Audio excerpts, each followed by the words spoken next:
Урматтуу кеңештин катышуучулары, урматтуу чакырылган коноктор, кеңештин жыйынын жабаар алдында бир 2 мүнөттүк регламентти бузуп коюуга уруксат этиңиздер. Бир маселе бар, ошону роликти бергилечи, видео ролик.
Tanıdınız mı kim eкен? Чүй облустук соттун төрагасына окшоп турат. Туура таанытсызсыз да. Урматтуу кеңештин мүчөлөрү, урматтуу катышуучулар, биз бир топ убакыттан бери ушул мыйзамдарды, кодекстерди иштеп чыгып, жаңы конституцияга ылайык келтирели, реформаларды жүргүзөлү, сот системасында адилеттүүлүктөр орнотолу, мыйзамдуулуктор орнотолу деп атабыз. Анан мына ушундай сотторубуз өзүлөрү бир оңолбосо, мыйзамдарды алтын тамга менен жазып койсок дагы, биз реформаны мындай соттор менен аягына чыгара албайбыз. Ошондуктан ар бир сот, мейли кандай сот болбосун, жөнөкөй сотпу катардагы же болбосо төрагабы, мына бир килейген областтын төрагасы, ушу соттордун төрагасы бардык областты караган, күндө арак ичип мас экен. Күндө мас келет экен, күндө ушинтип кабинетине кирет экен мынакей.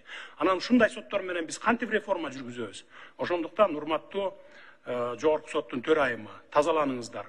Бүгүн немедленно чакырып туруп, соттук кеңештин жыйынына салыңыз. Сизге ушундай тапшырдым. Тиешелүү жыйынтыктарды чыгарабыз. Чыгарыңыздар тез арада. Биз качан гана соттор өздөрү оңолгондо, өздөрү кынтыксыз жүрүм-турумга ээ болгондо, анан адилеттүүлүк чечимди чыгарганга багыт алганда гана биз реформаларды ишке ашыра алабыз.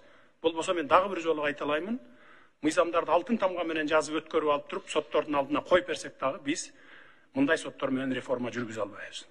Ошондуктан оңолуңуздар, тазаланыңыздар. Ушуну менен кеңештин жыйналышын жабык деп жарыялаймын. Катышып бергениңиздер үчүн терең ыраазычылык билдиремин. Саламатта барыңыздар.